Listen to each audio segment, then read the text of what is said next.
Sandeep Warrier social media തുറന്നിട്ടുണ്ടെങ്കിൽ Sandeep Warrier രാഷ്ട്രീയം മാറി വേറൊരു രാഷ്ട്രീയത്തിലേക്ക് RSS എന്ന നാറിയ രാഷ്ട്രീയത്തിൽ നിന്ന് കോൺഗ്രസ് രാഷ്ട്രീയത്തിലേക്ക് ഇങ്ങനെ ചേക്കേറിയാരോ മാർക്സിസ്റ്റുകാർ പറഞ്ഞുകൊണ്ടിരിക്കുക. നിങ്ങൾ എന്ത് കണ്ടിട്ടാണ് സന്ദീപ് വാര്യറിനെ നിങ്ങളോട് കൂട്ടിയത്? നിങ്ങളെ നേതാക്കന്മാരെ തേച്ചു, പ്രത്യേകിച്ച് ഈ പറയുന്ന രാഹുൽ ഗാന്ധിനെ അടക്കോ, സോണിയാഗാന്ധിനെ ആയാലും മൻമോഹൻ സിംഗിനെ ആയാലും ഇനി പറയുന്ന രാഹുൽ ഗാന്ധിൻ്റെ അച്ഛനാ, ഇങ്ങനെ അല്ല പറയാത്തൊന്നുമില്ല. എല്ലാ നേതാക്കന്മാരെയും പല തോന്നിയാസങ്ങളും വിളിച്ചു പറഞ്ഞൊരു നേതാവാണ് ഈ പറയുന്ന സന്ദീപ് വാര്യർ. നിങ്ങൾക്ക് നാണോ മാനോ ഉസുരും പുളിയൊന്നുമില്ലേ നിങ്ങളെ കൂടെ കൂട്ടാൻ? നിങ്ങൾ ഇത്രയൊക്കെ കഥപ്പതിച്ചു പോയാ നിങ്ങൾക്ക് നേതാക്കന്മാരെയോ അല്ലെങ്കിൽ അടിങ്ങളെ കിട്ടായിട്ടാണോ നിങ്ങളെ കൂടെ കൂട്ടിയത് എന്നൊക്കെ ഇപ്പം ചോദിച്ചുകൊണ്ടിരിക്കുന്നുണ്ട്. ഞാൻ സത്യം ചോദിക്കട്ടെ സഖാക്കന്മാരെ, അങ്ങനെ ചോദിക്കാനില്ലേ? എന്ത് അർഹതയാണ് നിങ്ങൾക്കുള്ളത്? ഇതിനാകട്ടെ നാറിയതായ, അതായത് ഈ പറയുന്ന ബോംബെ കലാപത്തിനും ഗുജറാത്ത് കലാപത്തിനൊക്കെ നേതൃത്വം വഹിച്ചൊരു വ്യക്തി ഉണ്ടായിരുന്നു കേരളത്തിൽ നിന്ന്, മലയാളി RSSകാരനായി പോയൊരുത്തെ. ആരാന്നറിയ നിങ്ങൾക്ക്?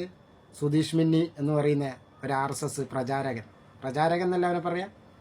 മോന് കൊലപാതകങ്ങൾക്ക് കൂട്ടുനിൽക്കലും സ്ത്രീകളെ ബലാത്സംഗം ചെയ്യലും അതുപോലെ വീട് കത്തിക്കാനും ഈ പറയുന്ന എല്ലാ തെമ്മാടിത്തരത്തിനും കൂട്ടുനിന്ന RSSൽ നിൽക്കുന്ന ടൈമിൽ എല്ലാ തെമ്മാടിത്തരത്തിനും കൂട്ടുനിന്ന വ്യക്തിനെ 2 കൈയും നീട്ടി സ്വീകരിച്ചില്ലേ സഖാക്കന്മാരെ?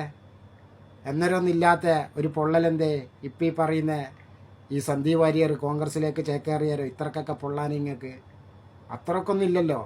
ഈ സുധീഷ് മിന്നിൻ്റെ അത്രയ്ക്കൊന്നും ക്രൂരത ചെയ്തൊരു വ്യക്തിയല്ല സന്ദീപ് വാര്യർ. അയാൾ വാ കൊണ്ട് മാത്രമേ ദ്രോഹിച്ചിട്ടില്ലയോ, പക്ഷേ എല്ലാം കൊണ്ടും ദ്രോഹിച്ച് പല പല വ്യക്തികളെയും ഈ പറയുന്ന സഖാക്കന്മാർ സ്വീകരിച്ചതാണ്. അതുകൊണ്ട് ആരെയും കുറ്റമൊന്നും പറയണ്ട.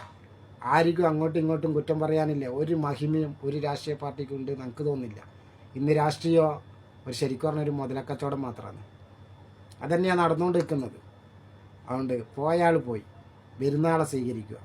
പ്രത്യേകിച്ച് RSS നിന്ന് ഏതൊരു വ്യക്തി വന്നാലും ഈ പറയുന്ന മാർക്സിസ്റ്റ് ആയാലും വേണ്ടില്ല, കോൺഗ്രസ് ആയാലും വേണ്ടില്ല, ലീഗായാലും വേണ്ടില്ല, 2 കൈയും നീട്ടി സ്വീകരിച്ചോ.